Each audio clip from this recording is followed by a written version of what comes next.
Live from Washington, D.C., Sekulow Live. Phone lines are open for your questions right now.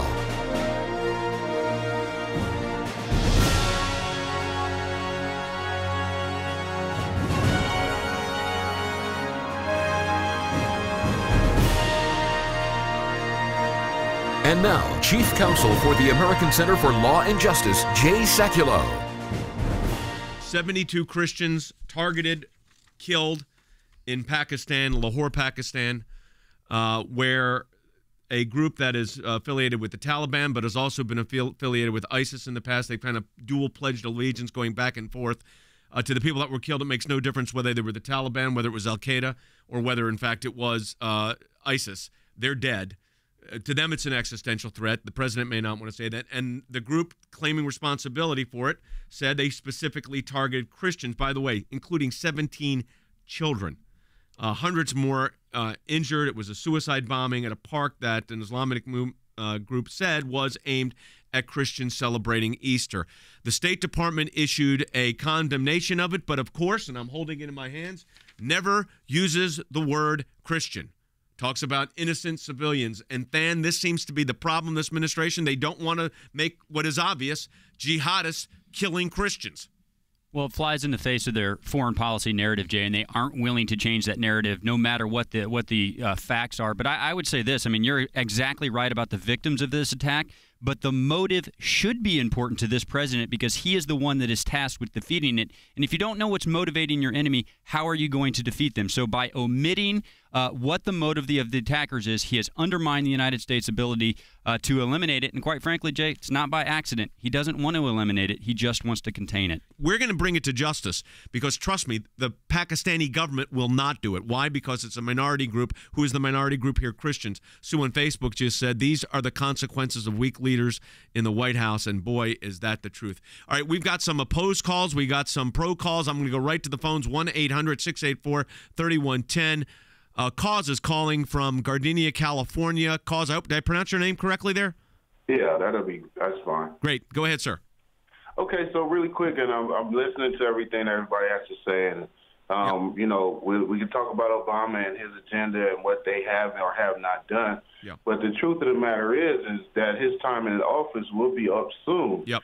So we're looking at some candidates right now. I'm interested to hear what you guys feel about, because they're not really speaking to any of this right now. Well, they've spoken to it in the broadest of terms, and you got everything from Donald Trump saying no Muslims in the United States, which I don't think that's the way to do this. But I do think you got to hit a pause button from people coming in from this region of the world until, in fact, we can determine who these people are.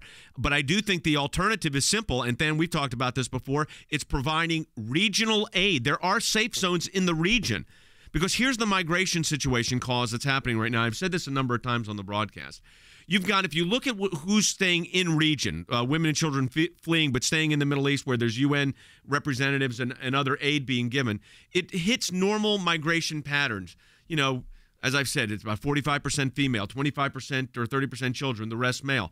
But in Europe, it is 72% male, ages 18 to 35, and we know that the terrorists, ISIS, says they are using that migration pattern through Europe to get their fighters in. Reports going from 400 to 4,000 ISIS cell groups. I mean, they're still on heightened alerts in right now in Belgium, in Brussels, and this is serious. So, you know, I think caution. You hit pause when you're in a situation like this. Management techniques.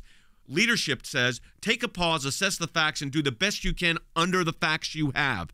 And I don't think by just saying we'll just let people in is doing the best we can. I don't think that's fair to our citizens here. I don't think it's fair to the people that are being relocated within the region. We need to get more aid into the region. That's my view. I appreciate it. Again, we're in a matching challenge campaign. Any amount you donate, we're getting a matching gift for. So go to aclj.org. $20 is 45 is 10, whatever it is. It's going to make a huge difference. We're about 10% behind where I'd like to be. So aclj.org. aclj.org or 1-877-989-2255. That's aclj.org, the easiest place. Also, we encourage you to go to your phones right now if you want to talk to us, 800-684-3110, or got questions or comments, put them in Facebook and Twitter. We're monitoring those as well. Back with more in just a moment.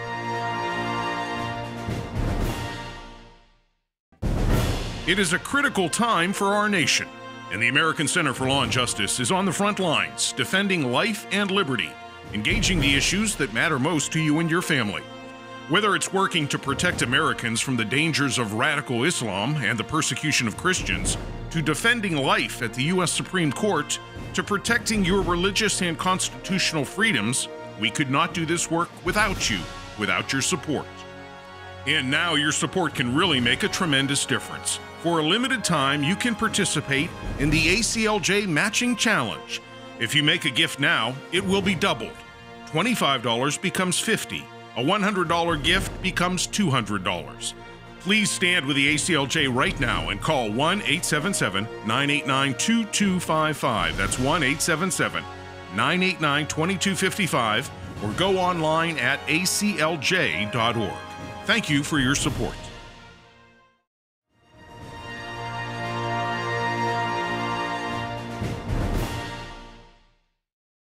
All right, folks, so 72 are dead, targeted against Christians. That's the tragedy, of course. Any innocent life is tragic. It's certainly innocent life, but let's call it what it is. Islamic terrorism targeted at Christians. I mean, that's precisely and exactly what it is here. I'm going to take your calls at 1-800-684-3110, 800-684-3110. Andrew is calling from Maryland on line 2. Hi, Andrew. Hey, how you doing, man? Good.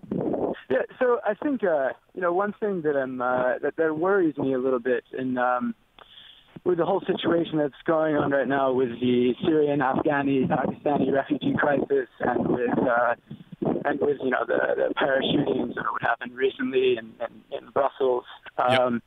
I think that one thing that really worries me is this kind of rhetoric that we've been using in the U.S. and through Europe as well. And what rhetoric? Well, I think that there's a lot of fear. I think people are engaging fear a lot, and listeners and Andrew? Can you be specific? What exactly you're talking? What is it that? What is the inappropriate language? First, I think that So this is a Christian radio show, correct? Right. Is that right? Well, we're on conservative talk as well, but go ahead. Yeah, it's we have a large Christian audience. Go ahead. Right. What is it that you're saying is the inappropriate rhetoric? Christ of the Bible is a pacifist, simply put. He is, like Dr. Martin Luther King called us to remember that we should be radicals for love, and that's why he opposed our involvement in the war in Vietnam. So do you think we should not condemn the slaughter of 72 Christians in Pakistan because they were Christians, and we should just say just love them and that'll take care of it? Do you really believe that, Andrew, that just saying we will love them will take care of this? Damn it, I agree with you. Well, do you think we should take action that's beyond condemning it? For instance, should not take any violent action. We're not taking violent action. If you listen to the last half of the broadcast, and I know you were on hold for a long time, we are in fact have an office there, so we're going to take legal action. That's a little redress, by the way, and little comfort for the families that lost the people, but I don't think you could just love them out of existence. I'm not saying we shouldn't pray for our enemies. I'm not saying that that's part of who we are. The Pope talked about that. But we are facing an enemy that is bent on our destruction and the destruction of others, and they are now targeting Christians in particular. There's a report that a Catholic priest, and we don't have it verified yet, although a couple of sources do have it, who has been held captive. Let me have the priest's name. Was on Good Friday was crucified by ISIS, which is a typical pattern for them. So it's not we're not condemning all people. You don't hear that coming from me, Andrew. But I am saying we got to call it like it is. And when you got a targeted attack on Christians, you got to say it. You don't disagree with that, do you? What was that? You don't disagree with it when you've got a targeted attack by Muslims, jihadists, that you have to call it that. An attack, right. Yes. That is what it is. You're right, but I don't think that we have to harp over the differences that we have with these people, particularly. So hear me out real quick. We're not saying all Muslims are terrorists, although in these acts, all the terrorists are Muslims. But all Muslims are not terrorists. I had Zuhdi Jasser on this broadcast last week. He's a real reformer within Islam. But the problem here is Islam will not defend and will not seek to solve this problem. You heard Shahari Argil, who runs our office in Pakistan. We're right there. So, Andrew, you could speculate all you want. I understand that. But let me tell you something. We've got lawyers on the ground and investigators on the ground. And love your enemies, absolutely. But defend yourself and defend those who are helpless. And Than, we know this from our work around the globe, and we've got an office there. These people are helpless. They have no resources. They are killed because they're Christians, and we can't just say, oh, it's okay. Those victims didn't declare war on the terrorists, Jay. The terrorists declared war on them. And the United States is the leading military and diplomatic authority in the world. So when we encounter it, both as a governmental force and also as citizens, Jay, we have a moral obligation to engage. I certainly agree with the caller that you pray. You want to draw them toward the Lord. But as the leading military power in the world, if we stand down, we are standing down in the face of those victims. And quite honestly, Jay, we would share some of that responsibility. Did you see what Vladimir Putin said this weekend? Said, you come into our country, you're going to learn to speak Russian. You're going to inculcate into Russian values. I'm not, by the way, defending Russian values, but it's none of this. You hear what David Cameron's saying? Saying England is a Christian country. He's talking about their heritage. Why? Because people are not assimilating into it, but they had this open policy, and it's really wreaked havoc, quite frankly. I am taking your calls at 1-800-684-3110, 800-684-3110. Dan, you've been holding a long time. Go ahead. You're on the air. Thank you. Hey, you played in that earlier clip with Obama saying that jihadism is a distortion of the Islamic faith, and I don't know how we can let him get away with saying that. Jihadism is a major tenet of the Quran. Well, look, I mean, there's the personal jihad they talk about, and then the warfare jihad. I've got a book coming out later in the fall called Unholy Alliance, and it talks about Sharia application and how that. But let me play that reference to you. Number 3, here it is. As we move forward in this fight, we have to wield another weapon alongside our airstrikes, our military, and our counterterrorism work, and our diplomacy. And that's the power of our example. Our openness to refugees fleeing ISIL's violence. Our determination to win the battle against ISIL's hateful and violent propaganda. A distorted view of Islam that aims to radicalize young Muslims to their cause. It's not distorted, by the way, in these countries that teach hatred. Okay, it's not distorted in the Palestinian territory, Palestinian Authority. It's not distorted by Hamas. It's not distorted by Hezbollah. It's not distorted by Iran. You want me to? I could give you the list. So I don't know what the president's talking about. And then let me tell you something else. I'm going to use that Winston Churchill quote again. French Prime Minister during World War I said, "We will win them over with our diplomacy." Churchill responds, "My good sir, you will only win them over with your diplomacy so long as they see our bayonets." And I think that says it all. So, Dan, I appreciate your comments. We are taking your call. We take people that oppose us as well. We got phone lines open, 1-800-684-3110. Terry is calling from Los Angeles, California. She's on line 5. Hi, Terry. Hi. I've got several comments. Sure. I want to know, why are you still gunning for President Obama when he's going to be out in November? Because 72 Christians are dead in Pakistan, and the president won't say Christians were targeted. That's why. Next question. I also want to know that since America government, the Congress has to declare war, and the Congress has to pay for war. And I'm also wondering if you read Jeff Goldberg's Atlantic magazine.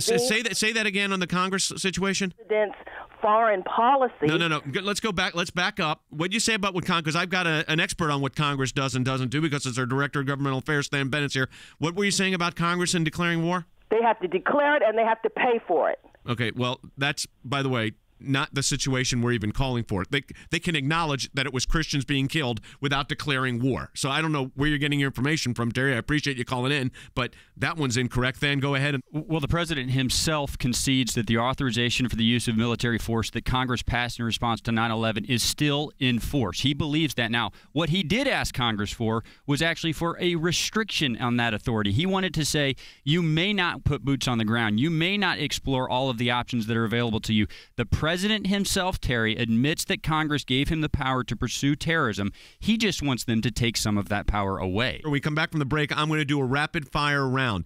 But I'm going to grab Laurie really quick from Facebook because she's been holding on. Go ahead, Laurie, very quickly, please. Hi, Jay. Thank you so much for all that you do, and especially ACLJ. My biggest concern is the fact that the media, along with the administration, are hiding the facts of all of the Christian genocide that's happening around the world, including the fact that there was a Catholic priest who was crucified on Good by the way, it's Father Thomas Yusanalil.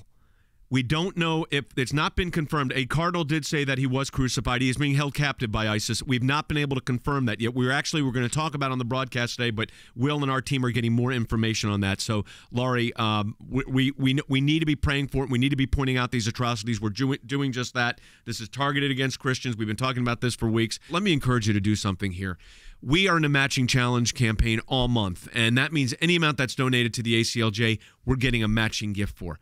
So I want to encourage you right now, if you have already given, thank you. Encourage you to give again. If you haven't given, this is a great time to do it. Just go to aclj.org. That's the easiest way. aclj.org. It's tax deductible. Any amount you donate, we're getting a matching gift for. You could also call in your pledge at 1-877-989-2255. But as we're working on these cases around the globe, let me encourage you, support our work at the ACLJ. aclj.org or 1-877-989-2255. Your gift is doubled. You donate $100, we're getting $200. 50 is 100, 10 is 20. You understand how it works. So it's a double matching challenge. aclj.org. That's aclj.org. We'll talk to you in a bit.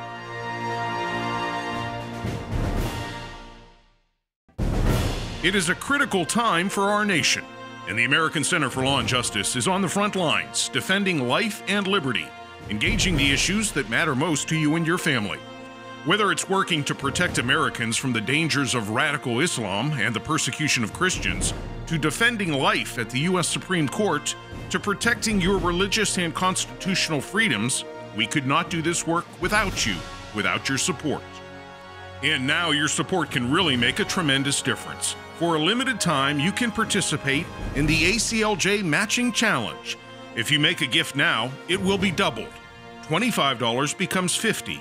A $100 gift becomes $200. Please stand with the ACLJ right now and call 1-877-989-2255. That's 1-877-989-2255, or go online at aclj.org. Thank you for your support. Folks, our Sekulow band did a song about a year and a half ago called Where I Stand, and it's about the persecution of Christians in the Middle East. Now it hit Pakistan. We thought this would be an appropriate time to show the version with our good friend, country legend, music legend, Ricky Skaggs. Take a listen.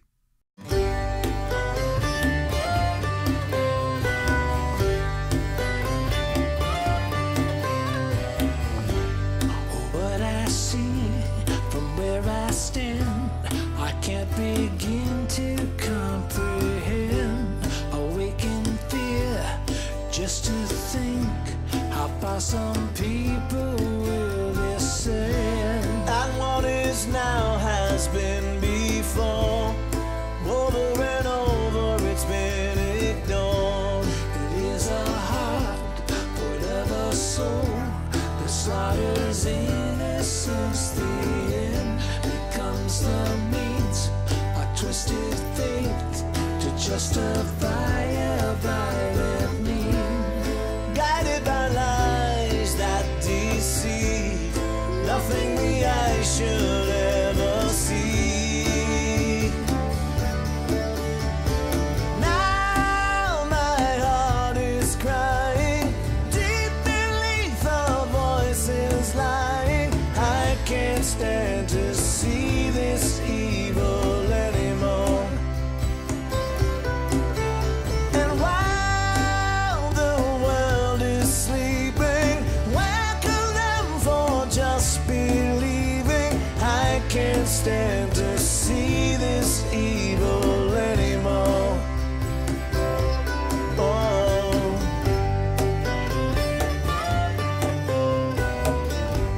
The true intent has been laid bare. I can't pretend it's just not real. The time is now. We must be strong and not allow it to prevail. Father in heaven, hear our prayer. Strengthen your souls washed in despair. Now my heart is crying, deep beneath the voices lying. I can't stand to see this evil anymore. And while the world is sleeping, waken them for just believing. I can't stand to see this evil anymore.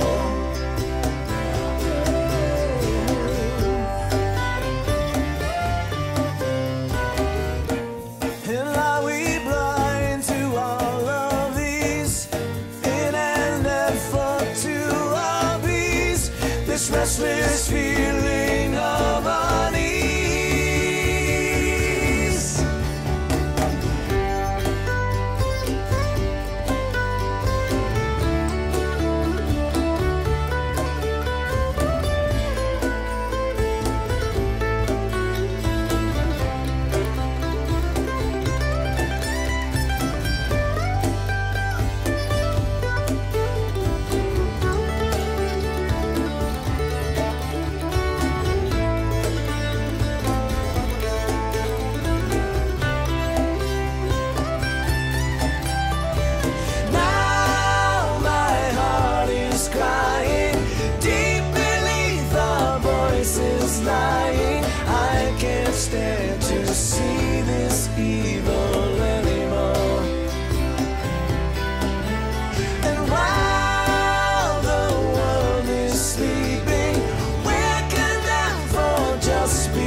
persecution of jihadists is not limited to Christians alone. In fact, in 2011, again in Punjab province, Salman Taseer was slain by his own police bodyguards. Why? Because he defended the rights of Asiya Bibi, a poor Christian farmhand dubiously accused of blasphemy, that we are been making her case known over the last several years, working for her release. The fact is, this is an ongoing situation, and we've got to continue to fight for these families, and we're doing just that. First, let me digress for one moment. Fan Congress, they're out this week. What are we expecting on the agenda when they come back? Well, when they come back next week, Jay, clearly terrorism is going to be front and center. And I think, Jay, they're going to have to revisit this visa waiver issue. Just very quickly, I know our listeners know that many of these European citizens that left and went to the terror region are now filtering back to their home countries and engaging in these attacks with specific instructions from ISIS to do so. What they may not know is that those terrorists from those European countries, Jay, they are also eligible in many cases to enter the United States without a visa. That loophole has got to be closed. We've been working on it for a number of months now. I think that's going to be something you're going to see Congress address in their first few weeks back. Let's go ahead. Mark is calling from Pine Mountain, Georgia. Hi, Mark. Welcome to the broadcast. You're on the air. Hey, how are you today? Yes. Good. Couple quick points. I spent 5 years in Baghdad. I'm a retired Army infantry officer. Thank you for first, Mark. Let me just say thank you for your service to our country. Believe me, it was my privilege. And I returned back from Baghdad in September of 2014. So I had an opportunity to see quite a bit. But the point I really want to make is about moral courage, something that is just constantly beaten into our military leaders. Our leadership in the United States, the State Department, lacked the moral courage to make the call that this is Christian genocide. But then you see the preacher, the vicar of Baghdad, who has the moral courage. Andrew White, Canon Andrew White, a very good friend of ours. Yeah. Yeah, I met him a couple times. He did services for us in the embassy in the Green Zone. Here's a man with MS on his own, an Anglican bishop or an Anglican priest. Right.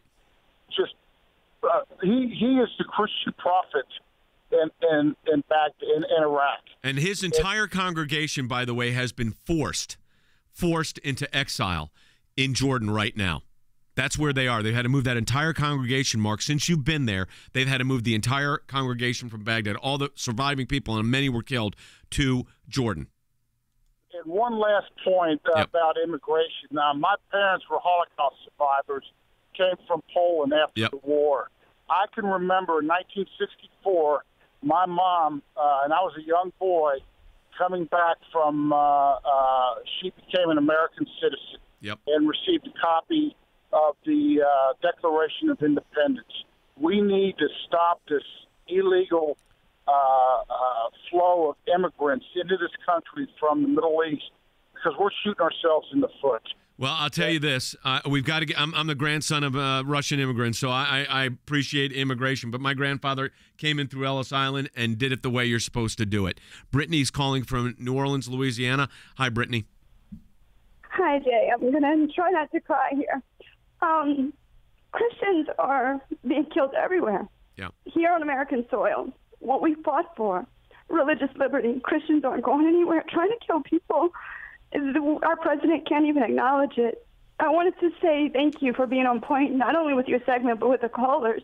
And thank you for taking a stand, regardless of if we're Christian, if we're Jewish, if we're whatever, this is wrong and it needs to be called out. Well, here's what the State Department said, and this is what, and I'm going to ask Stan's comment on this. The United States condemns in the strongest terms today the appalling terrorist attack. By the way, what's not mentioned there? Islamic terrorist attack in Lahore, Pakistan. This cowardly act, which targeted innocent civilians, has killed dozens and left scores injured. Here's what it should have said. The United States condemned in the strongest possible terms today the appalling jihadist attack in Lahore, Pakistan that targeted Christians on Easter Sunday and has killed dozens and left scores injured. That's what it should have said. But then it did not. They don't want to be obligated to act, Jay. We've said it time and time. That's exactly right. They are choosing to prioritize their agenda over carrying out their moral obligation. We had the same exact fight on the genocide designation. It's the same rationale for that statement. And Jay, if they would just seriously engage terrorism, a couple of things would happen. First of all, there would be fewer refugees in the first place because they wouldn't have to flee. But second, the FBI and the other apparatus that vets these refugees, they would be able to handle them. They would have better access to databases with accurate information, and we would be able to determine who is a real refugee, and we would be able to help them. As it stands now, because they don't want any of these obligations, we can do none of the above. All right, folks, that's going to do it for the broadcast today. Don't forget our matching challenge. That's aclj.org, aclj.org, or you can call us at 1-877-989-2255 to add your name and to add your support and the matching challenge. Any amount you donate, we're getting a matching gift for. We're running a little bit behind last year, so we would really, or our goal actually, we really could use your help. Any amount you donate is tax deductible. We get a matching gift for it, aclj.org. Remember, like us on Facebook, share us on Facebook. I've got a page. The band has a page.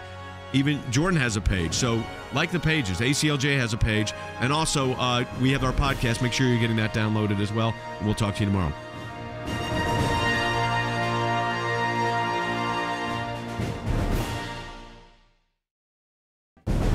It is a critical time for our nation, and the American Center for Law and Justice is on the front lines, defending life and liberty, engaging the issues that matter most to you and your family. Whether it's working to protect Americans from the dangers of radical Islam and the persecution of Christians, to defending life at the U.S. Supreme Court, to protecting your religious and constitutional freedoms, we could not do this work without you, without your support. And now your support can really make a tremendous difference. For a limited time, you can participate in the ACLJ Matching Challenge. If you make a gift now, it will be doubled. $25 becomes $50. A $100 gift becomes $200. Please stand with the ACLJ right now and call 1-877-989-2255. That's 1-877-989-2255, or go online at aclj.org. Thank you for your support.